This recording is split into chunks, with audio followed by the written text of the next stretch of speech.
Praise the lord. దేవుని పరిశుద్ధ నామానికి వందనములు, కృతజ్ఞతాస్తుతి, స్తోత్రములు దేవాతి దేవుడికి తెలియజేస్తున్నాను. వీక్షకులందరికీ ప్రత్యేకమైన శుభములు, వందనములు తెలియజేస్తూ ఉన్నాను. ఈ దినమున ప్రాముఖ్యంగా దేవుడు మనకిచ్చిన వాగ్దానమును బట్టి దేవాతి దేవుడికి, ఆయన యొక్క ప్రియ కుమారుడైన యేసుక్రీస్తు పరిశుద్ధ నామమున ప్రతి ఒక్కరికి కూడా ఈ యొక్క ఆరాధనలోనికి అందరినీ ఆహ్వానిస్తూ ఉంటున్నాను.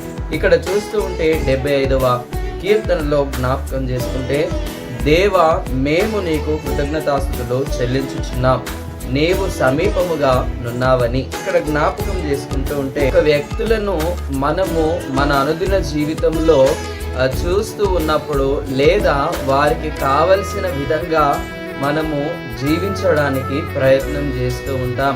ఇక్కడ అదే విధంగా మనకు ఇష్టమైన వ్యక్తులకు మనము ఏ విధంగానైతే ఏదైనా ఒకటి ఇవ్వాలని ఆశపడుతూ ఉంటాం. మనకు నచ్చిన వారు, మనకు అతి సన్నిహితంగా ఉన్నవారి ఎడల మనము ఎంతగానో సంతోషిస్తూ వారికి కావలసిన దానిని బట్టి మనము వారికి కృతజ్ఞతగా, అనగా వారు మనకు చేసిన మంచిని బట్టి మనము వారికి కృతజ్ఞతగా ఏదైనా ఇవ్వాలని ఆశపడుతూ ఉంటాం. ఇక్కడ కూడా ప్రధాన గాయకునికి ఆసాపు కీర్తన అని ఇక్కడ వ్రాయబడుతూ ఉంది. దేవుని ప్రియులారా, ఇక్కడ మనం చూస్తూ ఉంటే ఈ 75వ కీర్తనలో మొదటి వచనములో, దేవా మేము నీకు కృతజ్ఞతాస్తుతులు చెల్లించుచున్నాము. ఇక్కడ ఒక వ్యక్తి చెప్పట్లేదు, ఇక్కడ అనేకులుగా ఉండి ఇక్కడ చెప్తున్న మాట, మేము నీకు కృతజ్ఞతాస్తుతులు చెల్లించుచున్నాము. ఎందుకు నీకు కృతజ్ఞతాస్తుతులు చెల్లిస్తూ ఉన్నాము అని అంటే, 103వ దావీదు కీర్తనలో జ్ఞాపకం చేస్తాడు, నా ప్రాణమా యెహోవాను సన్నుతించుము, ఆయన చేసిన ఉపకారములలో దేనిని మరువకుము అన్నట్టుగా ఇక్కడ కృతజ్ఞతాస్తుతులు చెల్లిస్తూ ఉన్నారు దేవుని ప్రియులారా. కాబట్టి మన అనుదిన జీవితంలో దేవుడికి కృతజ్ఞత చెల్లించే వారముగా మనము ఉంటూ ఉన్నామా? ఒకసారి మనలను మనము పరీక్షించుకోవలసిన బాధ్యత, అవసరము ఎంతైనా ఉన్నదని జ్ఞాపకం చేస్తూ ఉన్నాను. తర్వాత, నీవు సమీపముగా నున్నావని కృతజ్ఞతాస్తుతులు చెల్లించుచున్నాము. చూడండి దేవుని ప్రియులారా, ఇక్కడ జ్ఞాపకం చేసుకుంటే ఆయన సమీపముగా ఉన్నాడు. ఎవరికి సమీపముగా ఉన్నాడు? ప్రతిదినము దేవుడు నీతో మాట్లాడుతూ ఉన్నాడు. నా జీవితంలో దేవుడు మాట్లాడుతూ ఉన్నాడు. ఆయన అనుదినము మన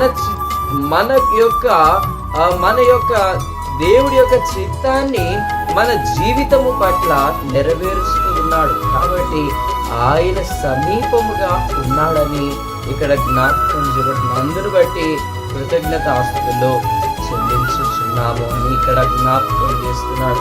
యెషయా గ్రంథకర్త చక్కగా దానిని వర్ణిస్తూ ఉంటాడు 55వ అధ్యాయంలో.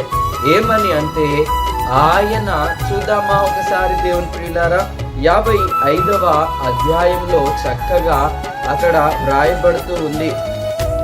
ఏంటిది అనగా, ఆయన సమీపముగా ఉండగానే ఆయనను వేడుకొనుడి. ఆయనను ఎందుకు వేడుకొనాలి? ఆయనను ఏ విధంగా వేడుకోవాలనంటే, ఉపవాసంతో దేవుడి సన్నిధిలో మనం ఉంటూ ఉన్నాం, మంచిదే. ఉపవాసం ఉంటున్నాం, మంచిదే. ఉపవాసంతో పాటు నీవు శ్రద్ధ కలిగి, నీవు నిష్ఠ కలిగి దేవుడి ఎదుట ఆనందిస్తూ ఉన్నావు. నువ్వు ఒక క్రమముగా దాన్ని ఏర్పాటు చేసుకున్నావు. ఉపవాసం అనగానే మనము తిండి మానేసిన తర్వాత ఆ యొక్క తిండిని, అనగా మనం తినే పైసలను దాచిపెట్టుకోవడం కానీ లేదా అట్లాంటివి చేస్తూ ఉంటాం. ఆ యొక్క భోజనానికి అయ్యే ఖర్చు, అదే విధంగా మనము అనుదినం కావలసిన వాటిని కొంచెం అవాయిడ్ చేసి వాటిని ఏం చేస్తూ ఉన్నాం ఒకసారి జ్ఞాపకం చేసుకోవాలి. మనము మన అనుదిన జీవితంలో మనం తినకుండా ఉంటూ ఉన్నాం.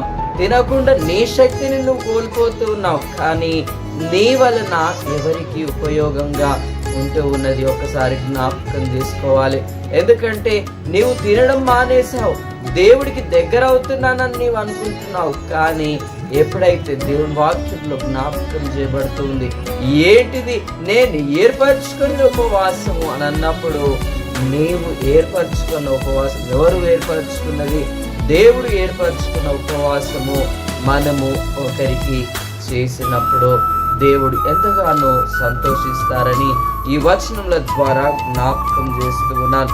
దేవుని ప్రియులారా, ఆ ఉపవాసం ఉంటూ ఉన్నాం, ఉపవాసం ఉండి దేవుడిని ఆరాధిస్తున్నాను అని చెప్పుకుంటున్నాం. కానీ నీవు తిననిది ఇతరులకు పెడుతున్నావా? ఒకసారి జ్ఞాపకం చేసుకోవాలి. నీవు ఆ ఉపవాసం ఎందుకు చేస్తున్నావు? దేవుడు నీకు సమస్తమునిచ్చినాడు, నువ్వు అన్ని ఇచ్చినప్పుడు నీవెందుకు ఉపవాసం చేస్తున్నావు? ఒక్కసారన్నా పేదలను జ్ఞాపకం చేసుకుంటున్నావా? ఆహారం లేని వారిని జ్ఞాపకం చేసుకుంటున్నావా? నీ ఆహారము పేదవారికి పెడుతూ ఉన్నావా? ఒకసారి జ్ఞాపకం చేసుకోవాలి. ఒక్క పూట భోజనమైనా నువ్వు పేదవారికి ఇవ్వకపోతే అది వ్యర్థమైన ఉపవాసం. నీవెంత ఉపవాసం చేసినా, నువ్వు కొండలు తవ్వినన్ని రోజులు నువ్వు ఉపవాసముతో ఉన్న దేవుడి సన్నిధిలో నీవు ఒకరికి హెల్ప్ చేయకపోతే అది వ్యర్థమైనదని జ్ఞాపకం చేస్తున్నాను. ఇక్కడ దేవుని వాక్యంలో జ్ఞాపకం చేయబడుతుంది. యెషయా గ్రంథం 58వ అధ్యాయం 4వ వచనంలో జ్ఞాపకం చేయబడుతుంది. దుర్మార్గులు కట్టిన కట్లను విప్పుటయు, కాడిమారు మేకులు తీయుటయు, బాధింపబడిన వారిని విడిపించుటయు, ప్రతి కాడిని విరగొట్టయు నేను ఏర్పరచుకున్న ఉపవాసం కాదా? నీవేం చేస్తున్నావు? ఉపవాసం ఉండి అన్నం తినడం బంద్ చేసి నా పేరు చెప్పుకొని నువ్వు బ్రతుకుతున్నావు. కాదు, ఇది కాదు దేవుని ప్రియులారా. మనము వ్యతిరేకమైన పనులను విసర్జించి దుర్మార్గులు కట్టిన కట్లను మనము విప్పువారముగా ఉండాలి. ఏ విధంగా విప్పాలి? పోయి ఆ చాకుతోని కానీ సీజర్తో కానీ కట్ చేస్తే అవి తెగుతాయా? కాదు. మనము ప్రార్థన ద్వారా దానిని తొలగించాలి. ప్రార్థన ద్వారా తొలగించడం అని అంటే ఉపవాసం ఉంటున్నావు, ఉపవాసం ఉండి నువ్వు దేవుడి సన్నిధిలో ఏమడుగుతున్నావు? నీ అనుదిన జీవితంలో ఆటంకంగా ఉన్న వాటిని తొలగించమని దేవుణ్ణి అడుగుతున్నావా? లేదా నీకు నీవే అన్నిటినీ వ్యర్థంగా తెచ్చుకుంటూ ఉన్నావా? ఒక్కసారి జ్ఞాపకం చేసుకోవాల్సిన బాధ్యత వింటున్న అందరికీ కూడా ఉన్నదని జ్ఞాపకం చేస్తూ ఉన్నాను. తర్వాత ఇక్కడ చూస్తూ ఉంటే మనకు జ్ఞాపకం చేయబడుతుంది 7వ వచనం. యెషయా గ్రంథం 58 7వ వచనంలో చూస్తే, నీ ఆహారమును ఆకలిగొనిన వారికి పెట్టుటయు, నీ రక్త సంబంధికి ముఖము తిప్పకుండుటయు. చూడండి దేవుని ప్రియులారా, ఉపవాసం ఉంటే నీ ఆహారము ఆకలిగొనిన వారికి పెట్టాలి, నీ ఆహారము బాధించబడుతున్న వారికి పెట్టాలి, నీ ఆహారము ఇతరులకు పెట్టవలసిన బాధ్యత దేవుడు అనుగ్రహించి ఉన్నాడు. ఈ దినమున నాకు పూట భోజనము మిగిలిపోయిందే అని సంతోషపడడం కన్నా, నీవు ఆ మిగిలిన దాంట్లో ఇతరులకు ఏమి సహాయం చేస్తున్నావు? ఒకసారి జ్ఞాపకం చేసుకొని దేవుడి సన్నిధిలో ఆ యొక్క కృపను పొందుకోవాలని జ్ఞాపకం చేస్తున్నాను. ఎందుకంటే బీదలను కనికరించువాడు యెహోవాకు అప్పించువాడు అని దేవుడు జ్ఞాపకం చేస్తున్నాడు. బీదలను కనికరిస్తేనే మనం దేవుడికి అప్పించిన వారం. చూడండి, సృష్టికర్తకు అప్పించిన వారు ఎవరైనా ఉన్నారా? లేరు కదా. కానీ దేవుడు అంత గొప్ప ధన్యతను మనకు అనుగ్రహిస్తున్నాడు ప్రియ జనాంగమా. కాబట్టి మనము ఇతరుల ఎడల ప్రేమ కలిగి, శ్రమతో మన జీవితాలలో శ్రమ ద్వారా వచ్చిన ఫలితములను ఇతరులకు అనగా దేవుడి పేరట ఇచ్చిన దానికి మనం ఎప్పుడు కూడా మనము దేవుడికి సమీపమయ్యే కోల్పోకుండా ఉండేవారమని జ్ఞాపకం చేస్తున్నాను. రక్త సంబంధికి ఇక్కడ చూడండి, రక్త సంబంధికి ముఖము త్రిప్పకుండుట. నీ రక్త సంబంధులను చూసి నీ ముఖం తిప్పుతున్నావేమో ఒకసారి జ్ఞాపకం చేసుకోవాలి. నీ రక్త సంబంధికులు దేవుడంటే తెలియని వారికి నీవు దూరంగా ఉంటున్నావేమో ఒకసారి వారు కూడా నీ తట్టు లేదా నీ యొక్క ప్రేమను బట్టి వారు దేవుడిని చూచే కృపను కనికరమును పొందుకోవాలని ఈ యొక్క వచనముల ద్వారా జ్ఞాపకం చేస్తున్నారు. అటువంటి కృప, కాపుదల, సంరక్షణ త్రియేక దేవుడు మా జీవితంలో అనుగ్రహించి బలపరుచున్నట్లుగా ఆయన సమీపమై ఉన్నప్పుడే ఆయనను వెతకాలి. ఏ విధంగా ఆయన సమీపమై ఉన్నాడంటే బీదవాడిగా రావచ్చు, బీదవాళ్ళలో దేవుడిని చూడవచ్చు. మనం దేవుని ప్రియులారా, మనము రక్త సంబంధులలో కూడా దేవుడి యొక్క ఆత్మను మనము చూడవచ్చు. కొన్ని సందర్భాలలో రక్త సంబంధికులు దూరం అవుతుంటారు, కానీ వారిలో మనము దేవుడి ప్రేమను చూచి వారిని ఎప్పుడైతే చేర్చుకుంటామో వారిపైన దేవుడి యొక్క కృప మన ద్వారా వారితో మాట్లాడుతుందని నేను జ్ఞాపకం చేస్తున్నాను. అటువంటి కృప, కాపుదల, సంరక్షణ దేవుడు అనుగ్రహించి ప్రతి విషయంలో దేవుడు తన కృపను అనుగ్రహించి బలపరచును గాక.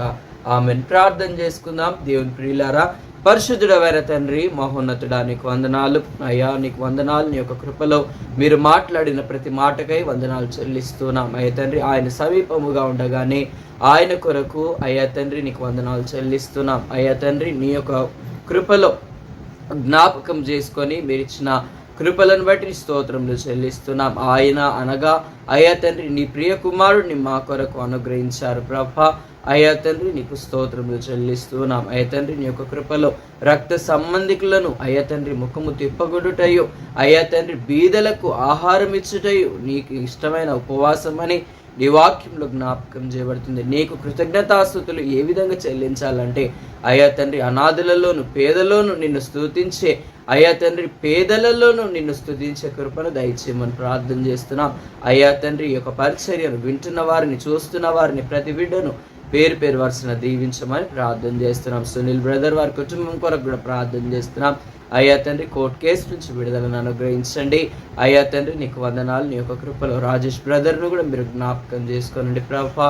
అయ్యా తండ్రి మా కొరకు ప్రార్థించండి అని నీకు చెప్పిన ప్రతి బిడ్డను మీరు జ్ఞాపకం చేసుకోనండి. వీరేష్, మాంగల్, లక్ష్మిని అయ్యా తండ్రి, నాయన లక్ష్మమ్మను వారి కుటుంబంను మీరు జ్ఞాపకం చేసుకోమని ప్రార్థన చేస్తున్నాం. నమ్మదగిన దేవా, నమ్మకమునకు అర్హుడవు తండ్రి నీకు వందనాలు. నీ యొక్క పరిశుద్ధ పాదం లేదుట వృద్ధులను, తల్లిదండ్రులను, ప్రతి ఒక్కరిని పేరు పేరు వరుసన మీరే జ్ఞాపకం చేసుకొని దీవించి మేము పొందుకుంటారని అయ్యా తండ్రి. ఇంకను ప్రార్థన అవసరతల చేత ఎంతమంది బిడ్డలైతే ప్రార్థన కోరుతూ ఉన్నారు ప్రభు, ప్రతి బిడ్డను మీరే దీవించి ఆశీర్వదించి ప్రతి ఒక్కరి అక్కర అవసరత కొలది మీరే మేము పొందుకుంటారని యేసుక్రీస్తు పరిశుద్ధ నామమున అడిగి వేడుకుంటున్నాను పరమ తండ్రి.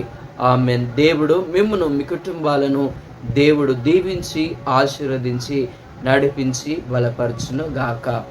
ఆమెన్.